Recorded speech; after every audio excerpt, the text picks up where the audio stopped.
과연 절개를 해야 될까, 비절개 방식으로 수술을 해야 될까 궁금하신 분들이 많으실 텐데요. 정확하게 알려드리겠습니다.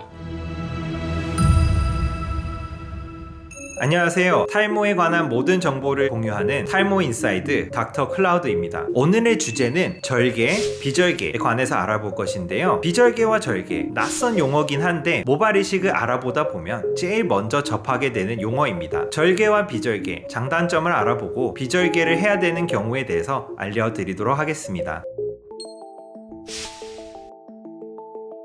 모발 이식을 알아볼 때 제일 처음 결정해야 되는 방식이 절개로 수술할 거냐 비절개로 수술할 거냐인데요. 절개 방식은 두피를 잘라내는 방식이고요. 절개 방식으로 수술하게 되면 봉합사를 따라서 선상 형태의 흉터가 남게 되고요. 비절개 방식은 두피를 자르지 않고 모낭을 하나하나 뽑아서 수술을 하는 방식입니다. 비절개로 진행하게 되면 모낭을 하나하나 뽑기 때문에 보통 0.8mm에서 1.0mm 정도의 직경에 작은 원형 상처가 남게 됩니다. 그런데 많은 경우에 젊은 분들은 절개가 더 좋다, 어떤 분들은 젊을수록 비절개 수술을 해야 된다는 이야기를 들으시는데요. 절개 방식의 장점은 우선 첫째, 수술 시간이 짧습니다. 두피를 떼내고 봉합을 하면 되기 때문에 보통 1시간 내외로 끝나게 됩니다. 반면 비절개 방식으로 모낭을 뽑게 되면 아무리 빨라도 3-40분, 길게 가면 1시간 반 정도는 수술을 진행해야 되는데요. 단순히 절개 방식이 수술이 더 짧고 비절개 방식 수술 방식은 조금 더 오래 걸리기 때문에 편리성에 따라서 결정하는 분은 아마 없을 거예요. 절개를 해야 되느냐 비절개를 해야 되느냐는 본인의 후두부 상태에 따라서 달라지게 되는데요. 후두부 모발이 너무 가늘거나 비절개 방식으로 채취하기 어려운 분들이 있어요. 대부분 이런 분들은 50대, 60대, 70대처럼 고령인 분들인데요. 이런 분들은 절개 방식으로 수술하는 것이 더 유리합니다. 반면에 오히려 젊을수록 비절개 방식으로 수술하는 것이 좋은데요. 두 가지 이유가 있습니다. 첫째는 비절개로 모발 이식을 할 때는 모낭을 하나하나 보면서 뽑게 되거든요. 따라서 모발을 굵고 건강한 이중모 혹은 삼중모 위주로 뽑을 수가 있어요. 이렇게 건강한 모낭을 선별적으로 뽑을 수 있기 때문에 오히려 젊고 모발이 튼튼하신 분들은 비절개 방식으로 하면 수술 결과가 더 풍성해질 수 있습니다. 두 번째 이유는 절개 방식을 하고 나면 봉합을 하기 때문에 통증이 조금 더 심한 편이고요. 또 봉합사를 제거하러 다시 병원을 방문해야 됩니다. 제가 수술을 절개로 한 번, 비절개로 두 번째 수술을 받았는데요. 절개를 하고 나면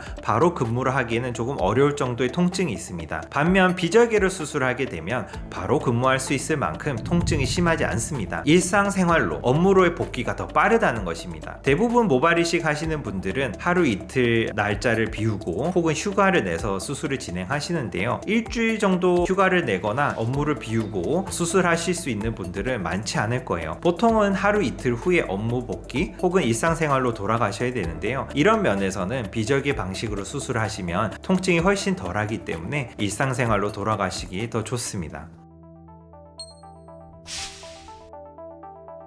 그러면 왜 젊을수록 비절개 수술하는 것이 장점이 있을까에 대해서 알아볼 건데요. 젊은 분들은 상대적으로 모낭이 튼튼하고 건강한 모낭이 많이 분포되어 있어요. 그래서 선별적으로 좋은 모낭을 뽑아서 수술하기에 좋습니다. 그렇기 때문에 절개를 하게 되면 저희가 선별적으로 모낭을 고를 수가 없어요. 그렇지만 비절개 방식으로 하게 되면 모낭을 저희가 건강한 모낭을 위주로 골라서 뽑아서 채취를 해서 이식할 수 있기 때문에 더 유리한 면이 있고요. 절개 수술을 하게 되면 두피가 어느 정도 탄력성이 있어야 되기 때문에 오히려 젊은 분들이 두피 탄력성이 좋기 때문에 모발 이식 처음 할 때는 절개로 수술해야 된다고 권유받는 분들이 있는데요. 이것은 반은 맞고 반은 맞지 않는 이야기라고 생각합니다. 탄력도가 있어야 봉합도 잘 되고 두피가 안 다치는 불상사가 없게 되는데요. 반대로 어떤 면이 있냐면 두피 탄력성이 좋은 특히 20, 30대 여성분들은 두피 탄력도가 너무 좋기 때문에 봉합한 부위가 잘 아물다 하더라도 흉터가 시간이 지남에 따라 점점 늘어나는 경우가 있어요. 이런 경우에 저희가 비절개 방식으로 오셔서 흉터 부위를 좀 모낭을 이식해달라, 모발 이식을 해달라는 분들이 있을 정도로 절개의 흉터가 커지는 경우가 있습니다. 따라서 오히려 두피 탄력도가 어느 정도 있어야 절개 수술하기 유리하기 때문에 추천하는 거는 저는 맞다고 생각하지만, 반대로 두피 탄력도가 너무 좋은 분들은, 특히 여성인 경우에 좀 많은데요, 이런 분들은 오히려 절개를 하게 되면 나중에